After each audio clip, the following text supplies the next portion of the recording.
Most bikes are pretty simple in the way it works. It's normally anywhere from 2 to 4 bolts that you're going to have to adjust. But it's very, very easy. That Triathlon Show 115.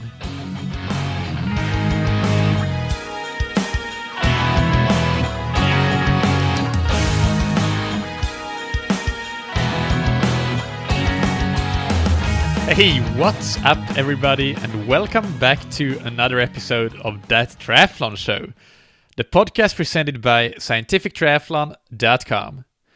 I'm your host Michael, and on today's episode I'm joined by Jimmy Seear, who is the co-founder of Ventum. He is a former pro triathlete and an extraordinary mechanic, and not just in bikes, but anything on wheels essentially. And we'll discuss basic bike maintenance, how to clean and wash your bike and when to do that, what sorts of repairs do you need to know, what tools do you need to have in your toolbox.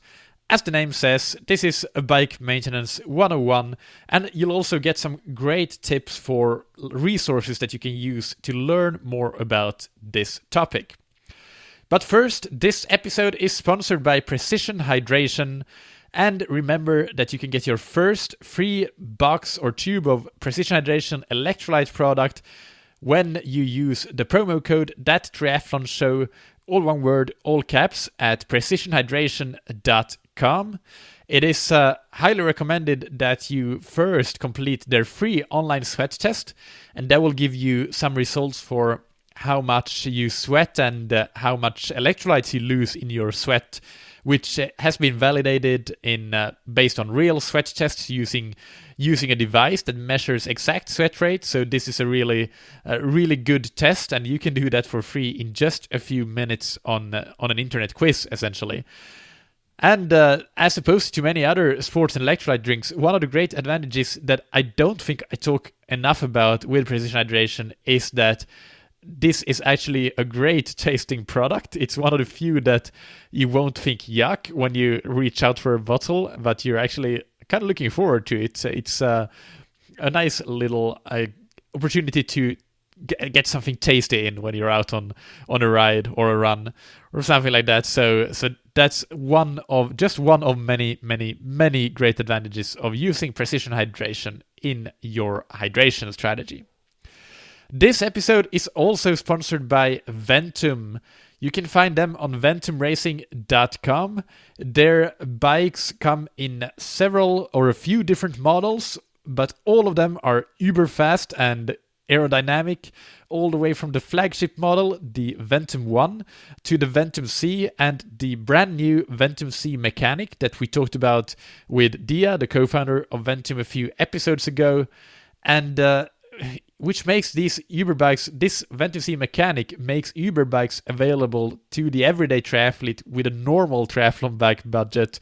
So, and that's not necessarily something that you can say about the Ventum 1, which is a high-end bike for sure. But the Ventum C Mechanic, its value for money is really unmatched at that price point, which is a bit over $3,000. So be sure to check it out on ventumracing.com. And it should be said, by the way, since Jimmy is the other co-founder of Ventum, that whoever would have been a guest on the show today, this episode would still have been sponsored by Ventum.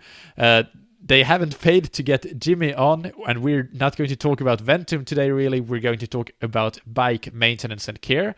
But I just knew that this was the topic that I wanted to cover today, and I started thinking and researching who are the greatest experts on the topic, and Jimmy ended up being the name at the top of the list. So of course I asked him first, and he said yes, which I really appreciate, and he ended up being a fantastic guest with a ton of knowledge, as you'll hear in a second as we dive right into this interview on Bike Maintenance 101.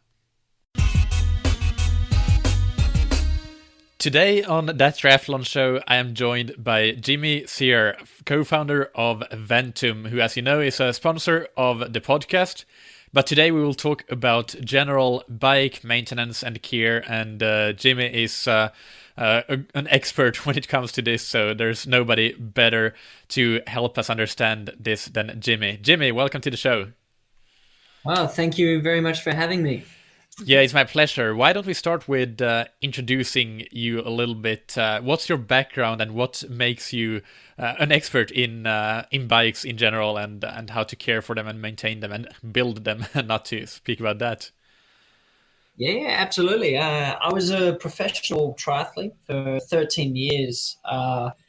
And ever since I started the sport, I was also a bike mechanic. So I've worked with some professional cycling teams, many bike shops. I've always worked on my own products, and then I've designed a lot of products as well. Ventum's a good example of that. So yeah, I'm always building and playing and tinkering with bikes and how to make them better and how to make them more efficient. And yeah, so I know bikes very well inside and out.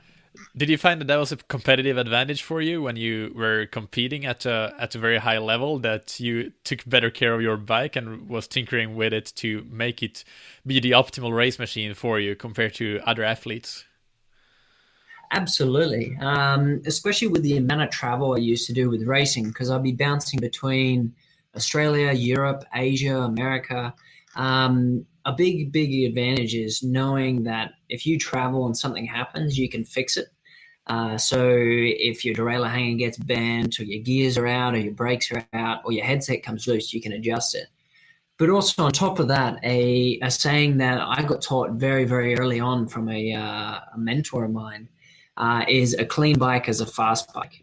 And it's all, if your bike's clean, it's going to work as efficiently as possible. So the bearings, the chain, your gears, it's all working the way it's meant to. So it's going to help you go quicker. So if your bike's dirty or not taken care of, it's going to slow you down. It's going to add drag. So definitely an advantage being able to take care of your own bike. So let's get into that then, so I can go and wash my bike after this. And the first question is, what are the main things that everybody really should learn to do themselves and do themselves when it comes to bike maintenance and care? Yeah, absolutely. And I'd say this question has two sides. One, if the athlete travels and packs their bike in and out of the bag, you got to learn how to pack it into a bag because you can't always rely on a bike shop in the local area to pack it for you. So if you're going to a race in a strange location, you might not have someone who can help you. So learning how to pack your bag is an important one for a triathlete who is traveling. But in terms of just general bike care that everyone should learn is regular cleaning. And it doesn't take long. I'm not saying it should take an hour, like 10, 15 minutes. Just give it a quick clean. Knowing how to adjust your brakes if needed, knowing how to tweak your gears if needed, just a little bit. I'm not talking a full sort of gear change or anything, but just making sure they're tuning and also your headset, because that's probably a very common one where headsets come loose. That can affect the safety of the bike if you're doing hills and vibration. So just knowing how to check it and just tighten it if needed. Okay, and going into that cleaning a little bit, you mentioned that it doesn't have to be long, but it has to be regular. So, what's a good schedule for that? How often should we do it? And do you suggest that we do a longer, more in-depth cleaning, more irregularly, but still on a regular basis, or how does it work? Yeah, absolutely. So it's a good key is if your bike is making noises, then it needs some attention. But that is kind of gone past the point of when it needs the attention. So after every ride, if you get a little bit dirty or if you ride in the rain or get wet, you need to clean it after that ride. Because if you get wet or rained on, and you let the bike sit overnight, you're letting the moisture build up. It's going to react with metal parts on your bike. It can create corrosion. It can create rust. It can create a lot of headaches down the line. So taking care of the bike will help it last longer. It's going to cost you less in the long run because if you take care of your chain, it won't wear out as quickly. Same with the cassette and chain rings. So after every ride, just give it a wipe down. And if you've been in rain or anything, just give it a little bit of bigger clean. I'd say And weekly. the Oh, wipe down, is that with just water and some soap, or what do you do it with? I would use a smooth dry rag. Is good enough. If you need something a little bit more in depth, I use like a Mr. Sheen, which is like a spray wood polish with just a rag, just to wipe down the frame. If you got a bit of dirt on your wheel rims or in your running gear, like in your chain cassette, using a very simple degreaser. But that's more on a weekly sort of side of things, weekly to monthly, where like for me, for example, I went out riding and my bike got quite dirty the other day, so I cleaned it after that ride. But if I go out on the road, it doesn't get dirty, it looks okay. I'm like, okay, it's clean, it's fine, it's good to ride again.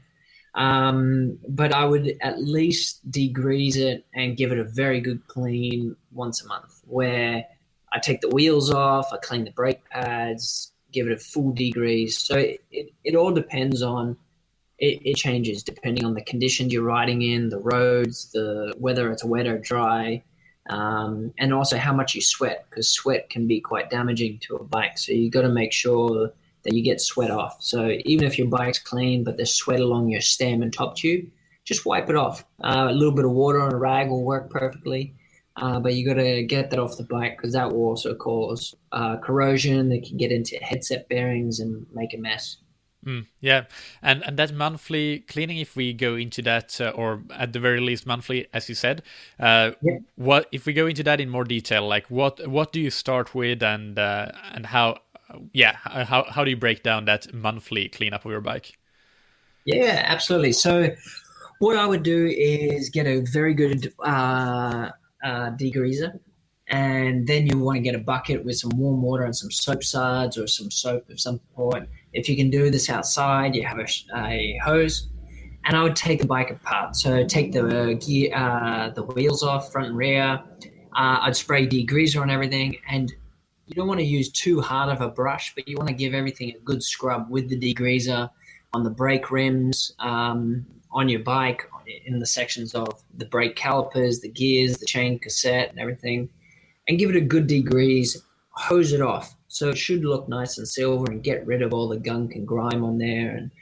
And you really got to get in on those jockey wheels on the derailleur and in between the tight spots on the front derailleur, and give it a good coating in degreaser.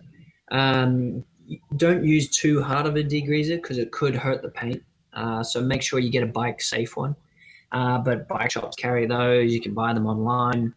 There's a lot on the market out there. So once you give it a good degrease, give it a hose down so it's all clean, and then use the soap suds. So give it a good clean all over with a sponge, warm water and soap. Give it a good scrub. The tires, the rims, the hubs, the spokes, absolutely every part of the bike. Give it a good wipe down, hose it all off, and then you want to try and dry it the best you can. Use a rag on the chain and run it between your hands, and you'll see how much dirt comes off on the chain. And then you got to re-oil it. So putting oil back on the chain. And something I've noticed over many years is people tend to over-oil the chain when they're putting oil on.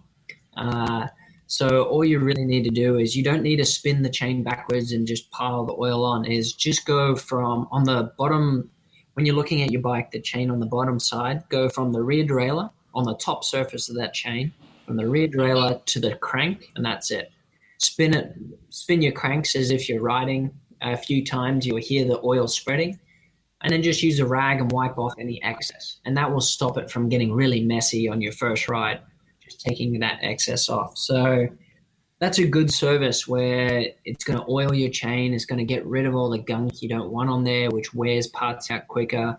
It's going to make your bike look better. It's going to help it go quicker and last longer. Shifting will be better. Braking will be better. And that should happen, yeah, once a month, or depends on how much you ride. Yeah, that sounds simple enough. So if we try to make a list of the tools and equipment needed for that, then you need that oil, and you need the degreaser, and you need soap, and you need a bucket, and you need a rag and a brush that is not too hard. And did I miss something that you mentioned there, or is there Yeah, anything else to a add? hose, a hose if you have one, and that's about it. Okay, brilliant. And do you find, is it helpful to have a bike stand, or do you use it just without Yeah. a bike stand? If you have access to a bike stand, it helps a lot. just because it holds it all still and it's easy. If you don't have a bike stand, you can turn your bike upside down so it's resting on the hoods of the handlebars and the saddle.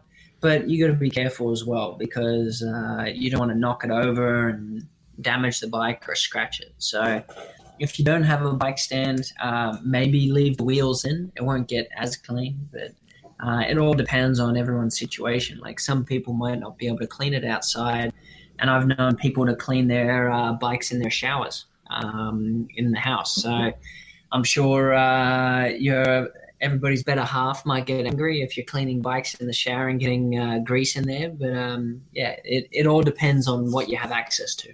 Mm.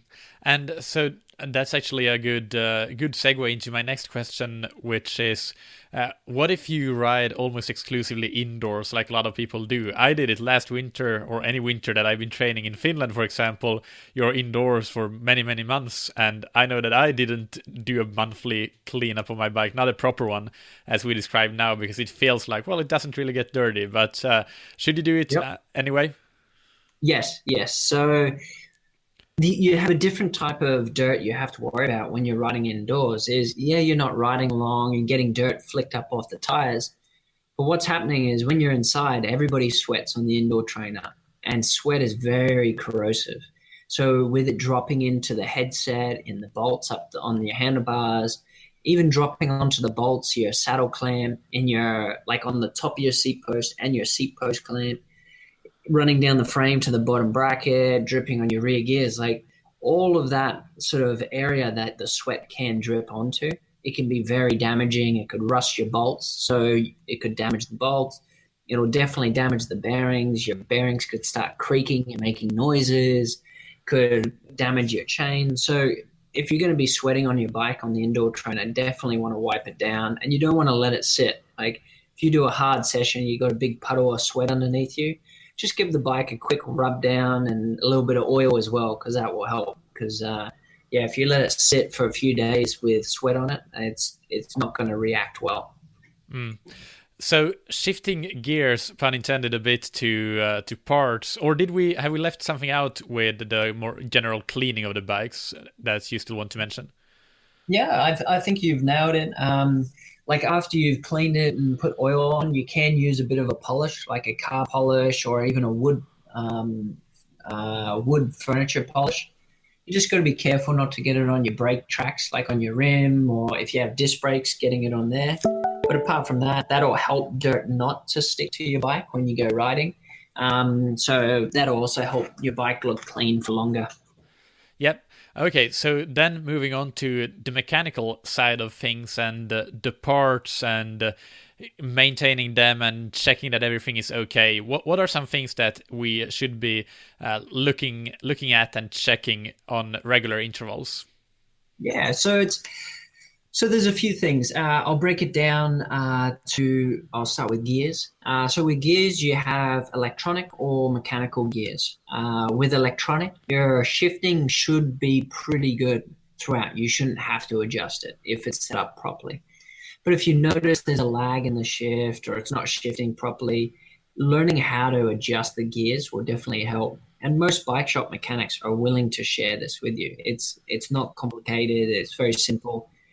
At the shops I've worked at, it was almost more frustrating when someone thought they knew what they're doing with the gears. They'd play with it and bring it in, going, "It's not working," and they make a mess of it. So it's better to get someone to show you in person how to do it. There are videos online which can help, but it's best if you learn in person because then you can actually ask the questions. Go, "Hey, is this right?"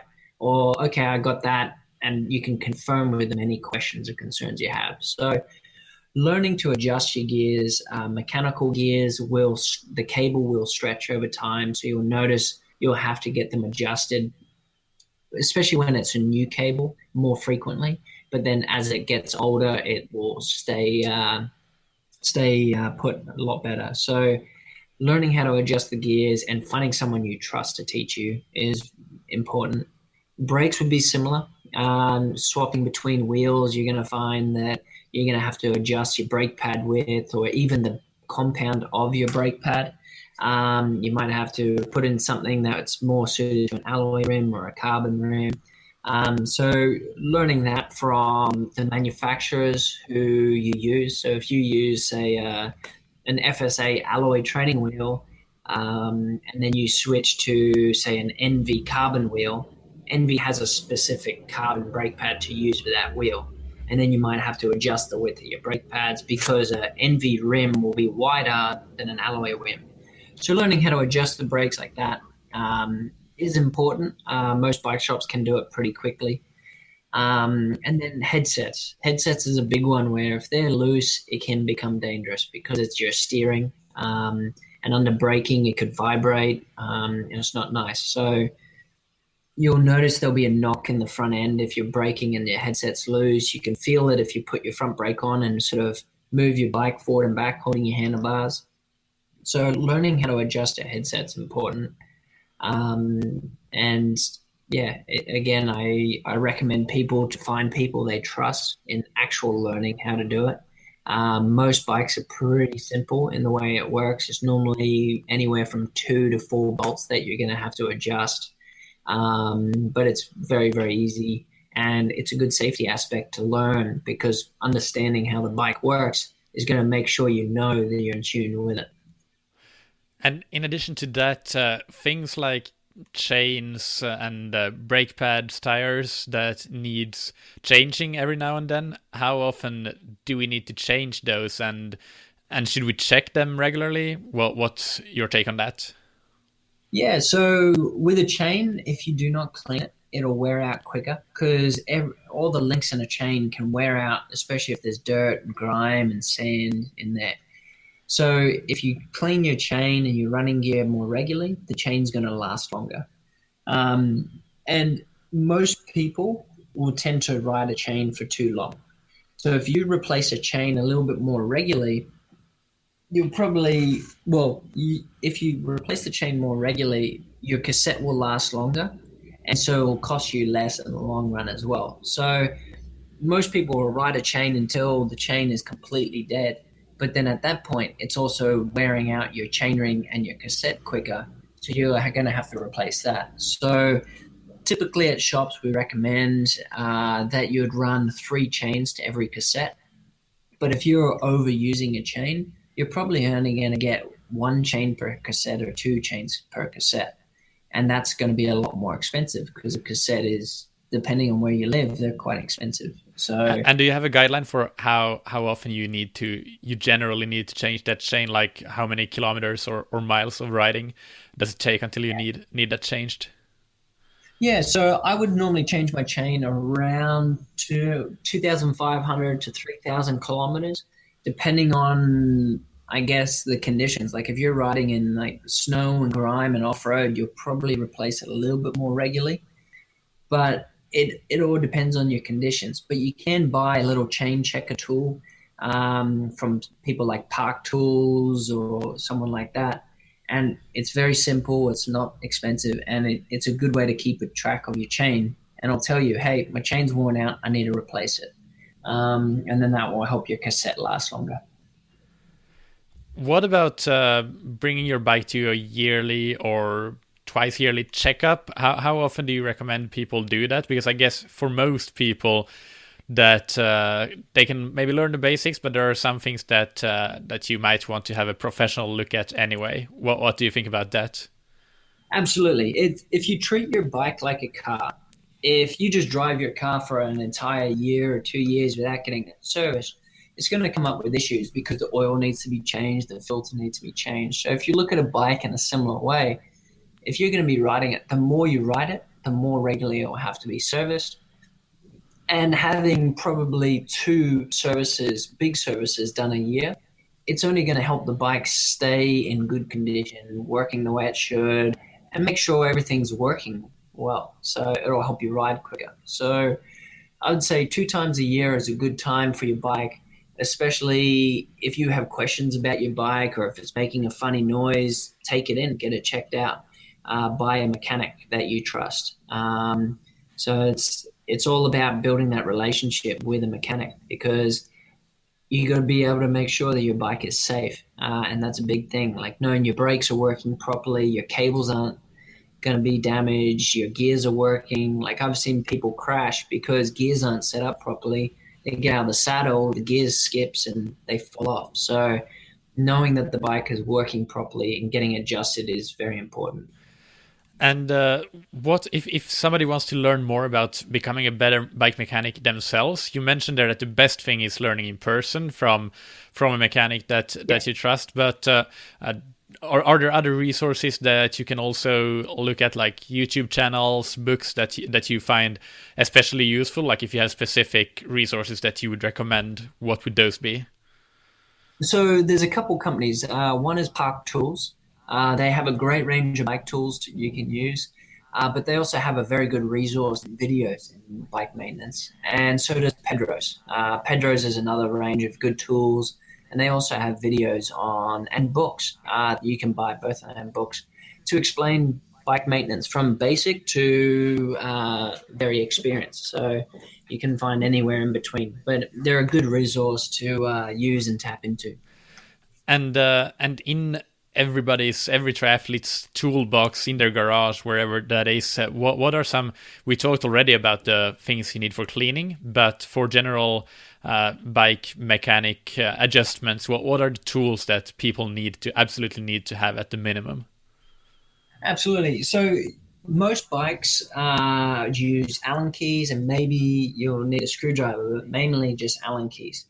So, for example, with Ventum Bike, we try and minimize the amount of tools you're going to need to use on the bike. So now you could work on a bike with just four tools. So you need just a handful of Allen keys, and that's it. So if you can understand what size Allen keys and tools you need on your bike, as long as you have those tools and in a good quality. Because if you buy a cheap set of Allen keys, those Allen keys will round on the corners, it will damage bolts. You can then strip bolts pretty easily.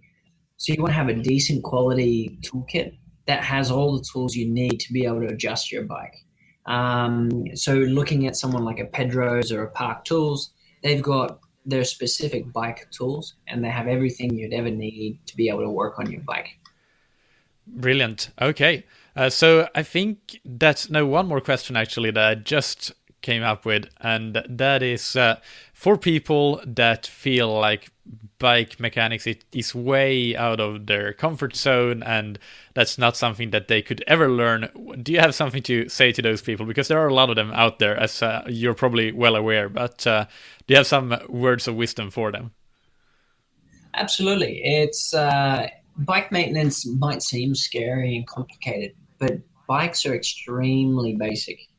So as long as you can just get someone to teach you, watch videos, and learn how they work, it is actually very easy to understand. So as anything, if it's new to you, it's going to seem complicated. But more you learn about it, whether you're watching videos on YouTube or you're reading books, or you're even asking bike mechanics for pointers, like, "Hey, I have issues with my rear derailleur not staying set up. Do you know why?" And they can walk you through it. And just having a good teacher like that, so that way you'll help you understand the bike. And once you learn to understand the mechanical part of the bike, it'll help you understand if you're out riding, it might make a funny noise or handle differently. And it'll help you in the setup of your bike. So you can now make your bike more comfortable because you could set up the brakes the way you like it. Because some people might like to run brakes tighter. Some like them a little bit softer or spongy or firm. So learning how a bike works will help you learn how you like the bike to be set up for you and the way you ride, which will make you more comfortable on the bike or help you enjoy riding more.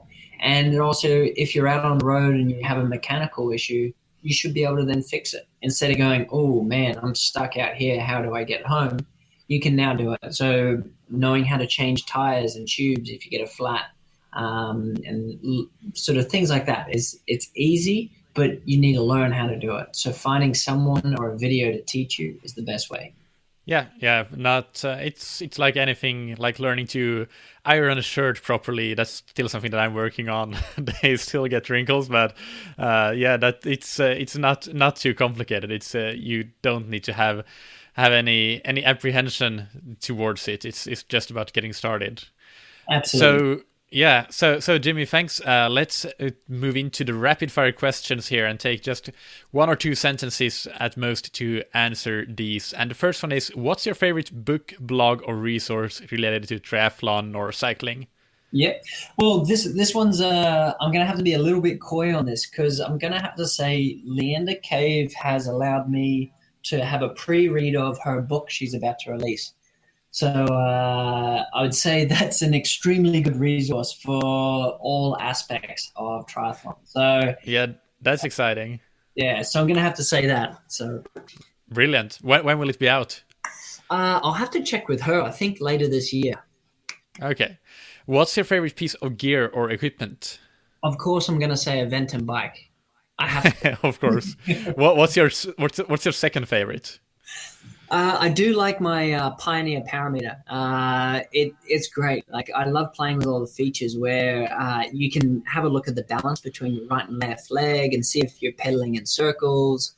And I don't know how many people are using road parameters off road, but I'm testing those at the moment. So yeah, they're a great product, and I have a lot of fun. And Dia and I then have a lot of fun competing about who can get the highest maximum power output on rides.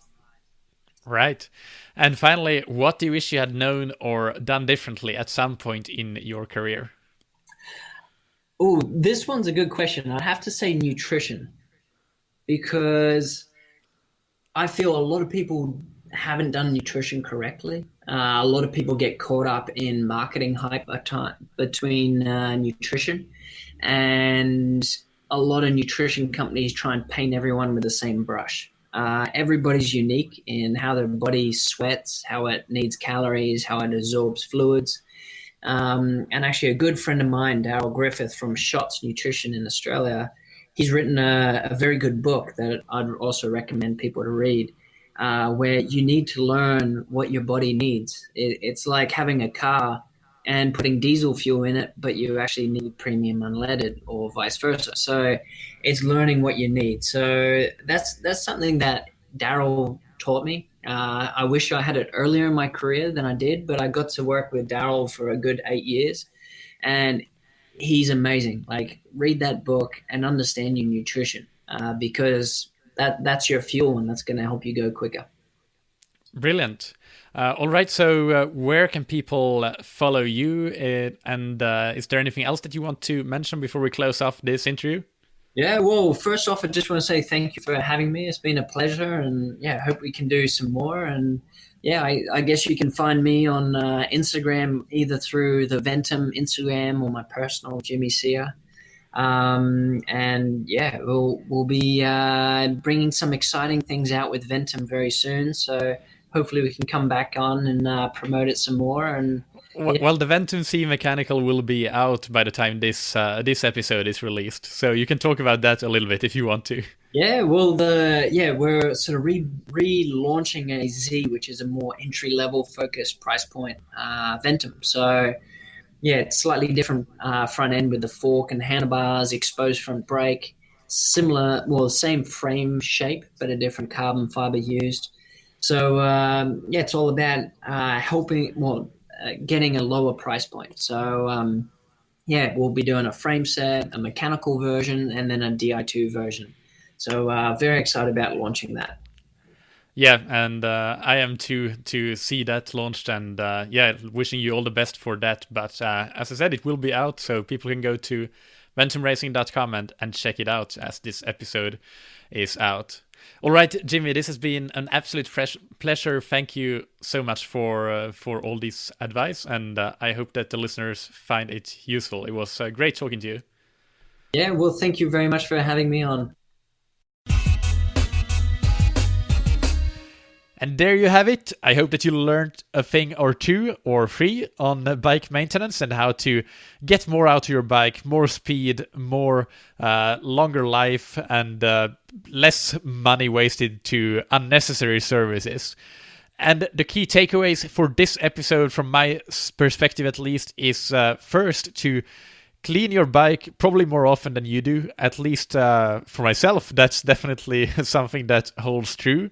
I'm not particularly good at this myself, but trying to improve and doing some improvements in the rate of cleaning that I do with my bike. But I'm sure that I'm not the only one. So clean your bike probably more often than you're currently doing. And remember that it doesn't have to take a long time. 5-10 minutes and you can get plenty done in that in terms of basic cleaning. That will go a long way to making your bike faster and hold up longer.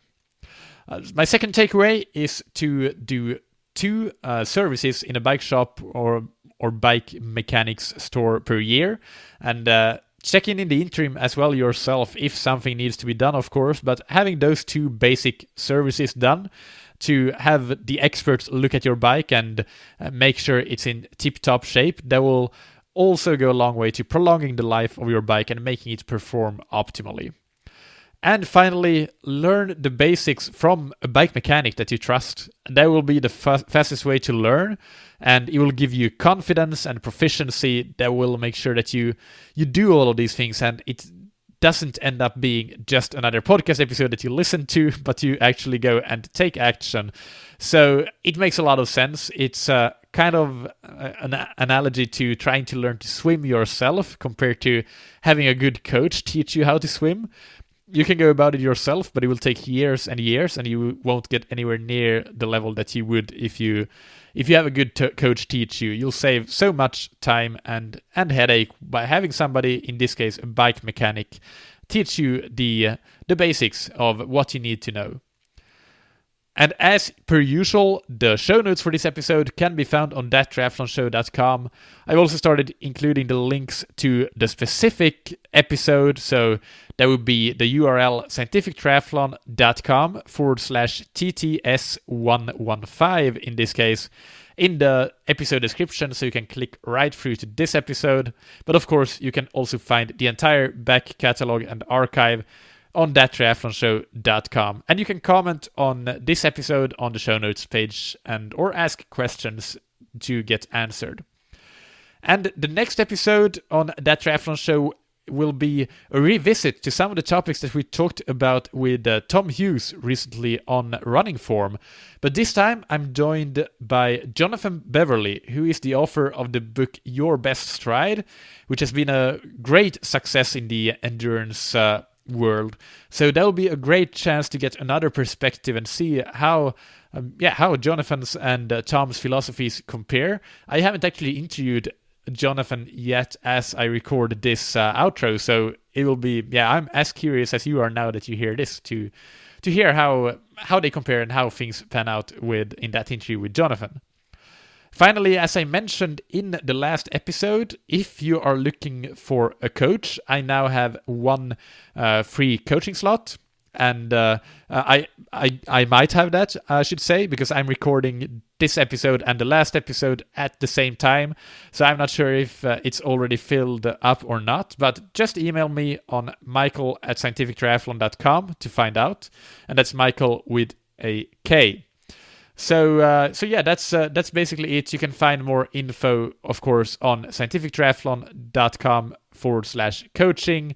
And I coach 15 athletes at a time only, so you'll definitely get a lot of attention. I'll spend a lot of time on you specifically if you decide to become coached by me. But we can have a Skype call or Google Hangout so you can learn more if that's something that interests you. Finally, big thank you to both of our sponsors that keep the show going. First, Ventum. Again, if you, for whatever reason, missed that, Jimmy is one of the co-founders of Ventum, and you heard his level of expertise, and all that expertise has gone into designing the fastest triathlon bikes out there, and they now have a nice range from the high-level Ventum 1 to the more entry-level Ventum C mechanical that still has the same Uber bike shape and function, but to an entry-level friendly price. So check that out on ventumracing.com. They have all sorts of perks and benefits, like you can trade in your current bike for 110% of its value. They have payment plans and all those sorts of things to make it super easy for you to purchase Aventum. And big thank you to Precision Hydration. Spring is here and so is the sun and warm days, at least here in Portugal. And that means even more sweating and more electrolytes lost. If you want to make sure that you get the most out of your training, then you absolutely need to replace those electrolytes. Otherwise, you will compromise performance, especially in those longer training sessions. And to find out just how much and how strong an electrolyte concentration you need in your electrolyte drink, as always, you can take Precision Hydration's free online sweat test on precisionhydration.com, which I linked to down below in the episode description and on the show notes page. And that will help you find out what you should take in your training and racing. And another thing that I want to mention is that Precision Hydration has summarized the findings of their 2018 cramping survey in a brilliant infographic article called "Are Athletes Winning the War on Cramp?" And of course, I'll link to that as well down in the episode description and on the show notes page, so check that out. Thank you, as always, for listening. Keep training smart and keep loving triathlon.